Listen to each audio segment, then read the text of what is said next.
It's really been an interesting time. In the US in particular, we're seeing some regulatory impact, particularly driven out of New York, that's going to, I think, change the market.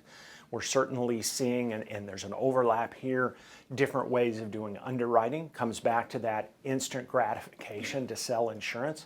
So we're seeing technology spins to predictive analytics underwriting, public data underwriting, but that's all within the overall exposure that I already talked about, a desire to really upgrade and improve the entire life insurance selling and service experience. So a lot of trends going on. I kind of make the joke that I've been in this industry for a long time. The last 2 or 3 years has gotten interesting because we're finally seeing investment and an understanding at the senior executive level that the life insurance and annuity industry is really behind other parts of financial services. So finally, that's really coming across.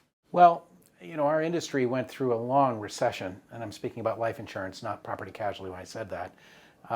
Low interest rates stifled investment.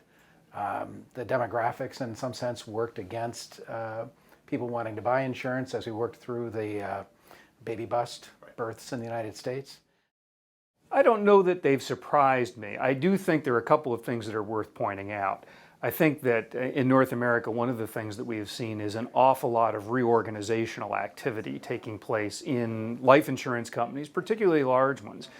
And I think the realization that some of the threats about market changes and demographic changes are coming home to these carriers in a realization that they may need to position themselves differently for the future. I think we've lived in a protracted period where the economy has been relatively stable in terms of growth, which is a positive thing. But at the same time, we've lived in a period where the interest rates have been generally low. And so for carriers, that's created some challenges because of the lack of investment return that they may have had on some of their more fixed income portfolio elements. And those investment returns have historically allowed them to deal with overages on the expense side or variances from what they might have expected on the mortality and morbidity side.